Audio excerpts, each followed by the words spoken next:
안녕하세요. 화상관제인 홍익표 변호사입니다. 2024년 개정된 관제인 직무편람을 공부하고 있습니다. 환가 절차의 의미에 대해서 살펴봤죠. 환가 절차는 배당 절차를 나가기 위한 어떤 필수적인 절차죠. 자, 그럼 구체적으로 환가 절차의 개요, 전체적인 개요에 대해서 한번 보겠습니다. 파산관제인은 환가의 방법, 내용에 관하여 법원과 개별적으로, 개괄적으로 협의해야 한다. 파산재산에 속하는 재산의 환가 방법에는 공고를 통한 공개 매각, 실질적으로 여기 협의해야 한다고 했지만 정형화되어 있습니다. 사실은. 그래서 공고를 통한 공고 매각, 수의계약은 있지만 사실 지양을 하죠. 최후의 수단이죠. 3번 파산 선고 전 강제 집행이 속행. 이미 파산 선고 전에 채권자가 강제 집행, 강제 경매나 압류 추심 명령을 했을 때는 그 강제 집행을 속행을 해서 그 배당금을 이제 교부 청구하죠. 네 번째, 법 497조 제1항, 민사집행법 제274조 제1항에 따른 경매 신청. 이게 이제 흔히 말하는 형식적 경매입니다. 임의 경매의 한 종류고요. 환가를 위한, 청산을 위한 경매라고 하죠. 다섯 번째, 법 335조에 따른 기본계약을 해제한 후 원상회복 청구권 등 행사. 이게 이제 미행 쌍무계약이죠. 그 다음에 이제 원상회복 등 우리가 이제 미행 쌍무계약이 전형적인 게 지금 파산에서는 예를 들어서 지식산업센터나 원룸, 도시명 생활주택, 그 다음에 요즘 문제되는 생활형 숙박시설 이런 걸 분양을 받아놓고 분양대금을 못 내서 계약금만 10% 내고 중도금 잔금을 80%인데 이제 90%인데 이게 이제 40대 50 정도로 혹은 50대 40으로 해서 3년 지나면 내야 되는데 이자는 그동안 시행사에서 내주죠. 분양 시행사에서 내주다가 이제 지금 3년이 다가오면 돈을 내야 됩니다. 근데 그게 대부분 되게 비싼 물건이죠. 5억, 10억 합니다. 더 그 이상 되는 것도 있고요.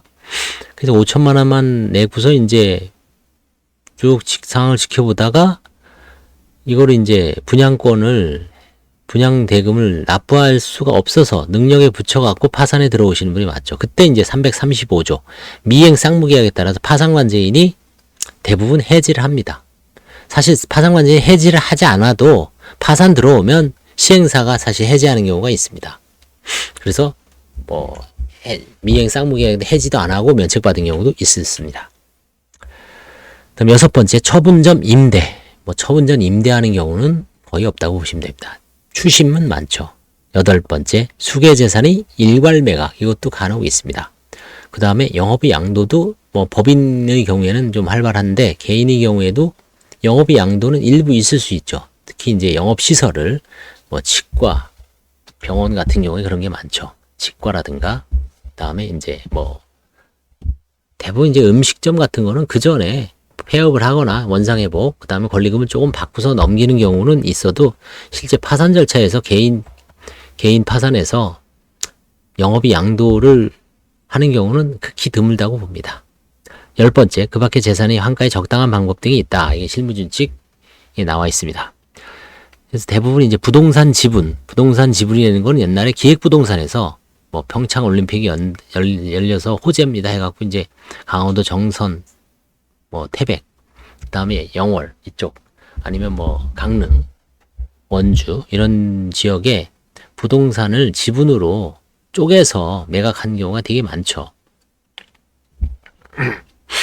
그러다 보면 이제 또 맹지도 많죠. 맹지 현장을 확인한 다음에 부동산을 사는 경우가 아니라 그냥 지적도라든가 아니면 항공 아니면 소문만 믿고 땅을 샀는데 나중에 보니까 맹지입니다. 들어가질 못해요.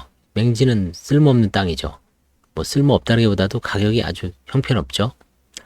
소규모 필지, 몇 제곱미터 이런 경우와 같이 환가가 어려운 파산재산이 있는 경우 절차 지연이 주요 원인이 되고 있으므로 이때는 법원 및 경험이 많은 파산관제인이 조언을 얻어 환가 방법을 연구하고 환가가 불가능하다고 판단된 경우 적시에 환가 및 재단 포기 허가 신청을 할 수 있도록 하고 있습니다. 저도 이제 부동산 지분 같은 경우는 수도권에 있어도 매각이 안 되는 경우가 많습니다. 가평, 춘천, 그 다음에 용인, 성남 쪽에도 이런 땅이 좀 아직도 있습니다. 성남이나 용인 쪽에도 이런 게 있는데 사실 거의 환가 포기하는 경우가 많죠. 구체적으로 1번 공개 매각의 경우 파산관지는 법원에 공개 매각 허가를 신청할 경우에 신청서에 이 공개 매각 허가는 여러분들이 파산 대법원 사이트에 들어가면 파산 회생 재산 매각 사이트가 있습니다. 거기에 올리는 겁니다. 거기에 신청서에 공개 매각할 재산의 구체적 내용, 최저 매각 및 그 산정 근거, 그 다음에 입찰 일시 및 장소, 이건 주로 관제인 사무실로 하죠. 입찰 보증금 10%입니다. 한편 법원 홈페이지 외에 다른 매체에 공고할 수 있고 이 공고 사실을 채무자의 거래처, 동종업체 등 해당 재산에 관심이 있을 만한 자들에게 별도로 통지할 수 있습니다. 채권자들한테도 너네도 이거를 살 수가 있다. 그거 알려주는 경우도 있죠. 채권자가 사는 경우는 드뭅니다. 환가 가능한 재산이 존재하나 그 매각 방법에 대하여 채권자 사이의 의견 대립이 있고 적절한 환가 방법의 판단이 어려운 경우에는 채권자 집회를 소집할지 여부에 대해 법원과 상의할 필요가 있다. 거의 없습니다. 채권자가 서로 자신에게 매각을 원하는 고가의 부동산, 동산인 경우 감정평가사의 감정평가 금액을 하한으로 채권자들 중 공개 경쟁 입찰을 통하여 매수인이 결정하는 방법도 고려합니다. 이런 경우도 거의 없었습니다. 저는. 두 번째, 수의계약의 경우 파산관지 시가에 관한 객관적인 자료를 첨부하여 법원에 수의계약 허가 체결 허가를 신청한다. 파산관지인은 시가에 관한 객관적인 자료가 없거나 시가에 미달한 금액으로 수의계약을 체결할 경우 수의 매각 금액을 최저 매각가로 하여 공개 매각을 했을 때 유찰될 것을 조건으로 계약을 체결할 수 있습니다.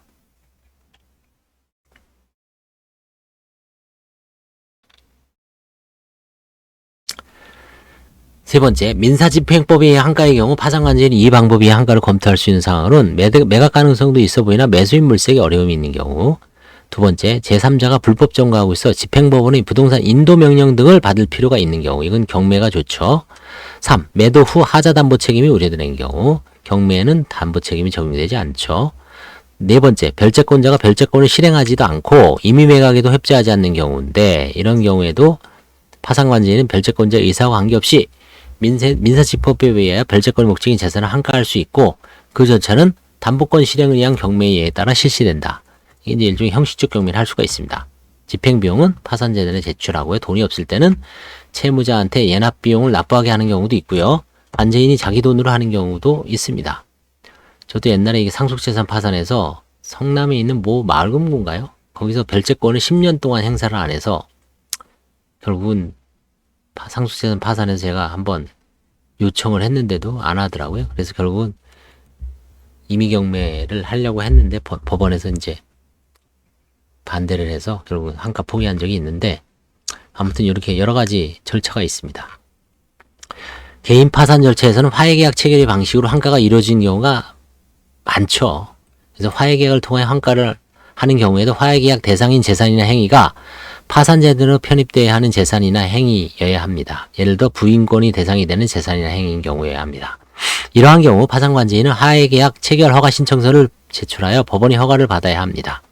다만 이러한 화해계약이 불이행되면 절차가 지연될 수 있으므로 계약 내용이 상대방의 자력이나 재원 조달 방법 등에 비추어 현실적인 이행 가능성이 있는지 확인하고 이행 가능성이 없어서 2, 3년 지나는 경우도 간혹 있습니다. 저도 지금 이행 가능성이 없어서 3년째 헤매고 있는 사건이 있는데 3,500의 화해계약을 체결했는데 280인가에 들어왔습니다. 그래서 다시 어쩔 수 없이 2년 내에 부인 청구를 했는데 부인 청구 상대방이 이번엔 또 회생에 들어갔어요. 일반 회생에. 그래서 결국은 안 될 것 같은데 좀 기다려보고 이제 털어버려야죠. 그런 경우에는. 두 번째, 이행기를 가급적 단기로 정할 필요가 있으며 그렇죠. 이건 참 어려운 문제입니다. 단기로 하면 좋은데 단기간에 돈을 마련하는 게 실질적으로 이율배반적 모순이죠. 채무자 내지 그 주변에 있는 분들이 경제적으로 어려운 분들이 대부분이어서 돈 마련이 쉽지가 않습니다. 1년 이상 걸리는 경우가 다반사죠. 계속 독촉을 해도 돈이 되는 게 안 되죠. 그렇죠? 본인들이 빨리 면책받고 싶은데 일부러 안 내는 것도 아니죠. 단기, 이게 과연 몇 개월이냐? 6개월, 4개월, 3개월 로 정해주지만 실제 시간이 대부분 다 도가 되죠. 3. 화해계약 체결 이후 현실적으로 이행을 어렵게 하는 사정용이 발생한 경우 화해계약을 변경할 것인지 검토할 필요가 있습니다. 그렇죠. 그 중간에 채무자가 병이 있거나 실직하거나 그런 경우에는 변경 화해계약 변경 허가 신청서를 내면 대부분의 판사님들은 뭐 허가해 주는 경우가 많습니다. 채권이나 한가가 어려운 자산의 한가 시 대법원 매각 공고 사이트를 적극적으로 활용할 필요가 있습니다. 특허권이라든가 지적재산권, 상표권, 그렇죠? 그런 거 많이 올려놓지만 여전히 요즘 이제 IT 쪽으로는 이제 컴퓨터 소프트웨어 저작권 이런 거 많이 올려놓지만 사실 매각이 되는 경우는 드뭅니다. 그래서 이상 환가의 어떤 개요에 대해서 말하는데 마지막으로 몇 개 더 하죠. 환가를 위한 전제 조건이 뭐냐? 환가의 가능성과 실효성이 있어야 됩니다. 우선 파산재산 소속 재산이 멸실 또는 채권의 소멸시효 기간 만료 등으로 환가가 불가능한지 여부를 검토하고 채무자의 진술, 채무변제의 최고서 송달 여부의 확인, 부동산 등기사항 전부증명서 등 관련 자료를 검토하여 환가의 실효성을 확인한 후 환가 절차를 진행해야 합니다. 예를 들어서 채무자의 부동산이 있는데 근저당권이 최근에 한 3년 전에 설정됐어요. 편파변제도 아니야. 그런데 그 근저당권이 고액이고 시가를 초과하면 사실 이제 환가를 포기해야 되죠. 근데 근저당을 보니까 10년이 넘었어요. 그럼 10년이 넘으면 채무의 부정성 때문에 예를 들어서 채권이 소멸시효가 걸리면 담보물권인 근저당권도 소멸되죠. 이걸 부종성이라고 합니다. 담보물권만 영원히 존속할 수가 없어요. 이게 부종성이라고 하죠. 그러니까 채권에 종속한다 이거죠. 담보물권은. 담보물권이라는 게 근본적으로 채권의 담보를 위해서 설정해주는 물건이죠. 그렇죠? 독립된 물건이 아닙니다. 부종성이 있는 거죠. 채권에 종속되는 성질이 있는 겁니다. 그래서 10년, 11년이 지나면 10년이 지나면 채권의 소멸시효가 걸릴 가능성이 높죠. 물론 채권의 소멸시효 중단 사유가 있는지를 검토해야 되지만 대부분 그냥 설정해 놓고 10년 동안 아무 변동이 없습니다. 그럼 소멸될 가능성이 높죠. 그러면 이제 그런 경우에는 이제 말소송, 근저당권 설정 등기, 말소 청구의 무인 등기 혹은 말소 소송을 해야 됩니다. 그런 경우에 이제 다만 그게 10년이 아직 안 지났다. 그럼 왜 근저당권을 아직도 실행을 안 했는지, 혹시 허위의 근저당을 설정해 놓은 건 아닌지, 그런 걸 채무자의 진술을 받아서 토대로 해서 이제 말소송을 준비해야 됩니다. 저도 이제 강릉 쪽에 논인데 한 1000평 넘습니다. 한 4천 되는 것 같더라고요. 근데 10몇 년 지났어요. 그래서 이제 해외에 산다, 돌아가시고 복잡합니다. 근저당권 설정자가. 그래서 이제 법원에서 판결로 말소소송을 해서 이겨서 이제 등기를 해서 지금 매각 중에 있는 사건이 있습니다. 파산 채권자가 이미 가압류, 압류 등으로 강제 집행에 착수한 경우라도 파산 선고로 인하여 강제 집행 가압류 가처분은 효력을 잃습니다. 이걸 실효한다 그러죠. 341조 제1항 본문입니다. 파산관제인이 강제 집행 절차를 속행할 수도 있는 것이므로 이런 점을 감안하여 환가 절차를 진행합니다. 그래서 강제 집행 절차 속행하는 경우도 간혹 있습니다. 그 다음에 재단 채권 등 확인해야 돼. 재단 채권 등을 확인해서 환가의 가능성과 실효성이 확인되더라도 조세 등 재단 채권과 근저당권 등 별채권이 피담보 채무를 변제한 후에도 잉여금이 있는지 여부를 확인해야 합니다. 따라서 파산관제로서는 환가를 실행하기 이전에 채무자의 협조를 받아 세금 등 재단 채권이 구체적인 금액을 확인하는 것과 별채권자의 협조를 받아 피담보 채무액을 확인하는 것이 필요합니다.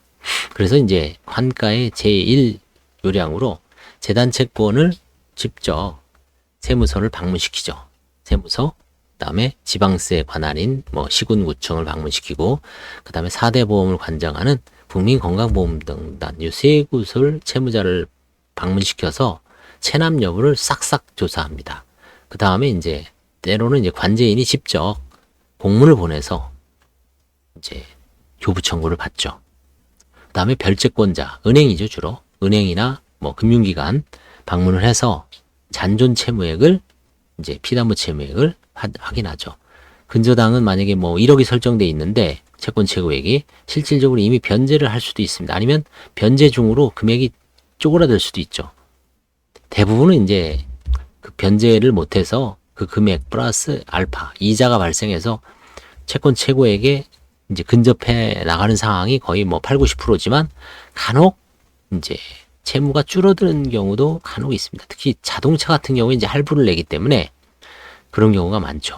부동산 같은 경우는 이제 뭐 이자만 내고 버티는 경우가 드물지만 자동차 할부는 이제 이자만 내는 게 아니라 주로 이제 원금과 같이 할부를 내기 때문에 몇 년 지나면 할부를 다 완납하는 경우도 간혹 있습니다. 그런 경우 이제 근저당권은 말소되거나 아니면 원래 할부 금액이 1,500이었는데 2,000 설정해 놨다. 근데 1,300을 갚았다. 그러면 이제 근저당권을 말소하면은 차를 잘 팔 수가 있는 거죠. 피담보 채무액 확인이 중요합니다. 대부분 별채권자는 채권 채굴을 변제받을 가능성이 있다면 시간과 비용이 소요되는 경매 절차를 진행하지 않고 관제인에게 협조하는 경향이 있습니다. 면제재산 범위를 초과할 것. 면제재산 결정이 있는 파산전에 속하는 재산을 환가할 경우에는 해당 재산에 대한 환가 예상 금액에서 면제재산 금액을 공제한 잉여금이 있어야 함을 물론이자 서울해상법원은 면제재산 신청이 있는 경우라도 실무적으로 면제재산 결정을 하지 않고 있습니다. 판사님이 그냥 확인만 하지 허부를 결정하지 않습니다. 그래서 면제재산 결정이 없는 경우라도 파산재산에 속하는 재산을 환가할 경우 면제재산 금액을 고려하여 환가 절차를 진행함이 바람직하다. 그거를 좀 공제해 주란 얘기죠. 예를 들어서 보험이 한 1,500이 있다. 그러면 뭐 1,500을 다 하는 게 아니라 지금은 이제 1,375만 원입니다. 그래서 이제 1,375만 원이면 뭐 보험이 1,300 미만은 서울회생보험 같은 경우 이제 1,500 정도도 환가를 안 할 수도 있죠. 그래서 그 대통령령으로 정하는 그 최저 생계비가 1,110만 원에서 1,375만 원으로 2024년 6월 달부터 이제 변했다고 합니다. 그래서 그때 이제 1,375만 원 그런 것도 이제 고려를 해줘야죠. 이상 환가 절차의 개요에 대해서 전체적인 개요에 대해서 알아봤습니다. 감사합니다.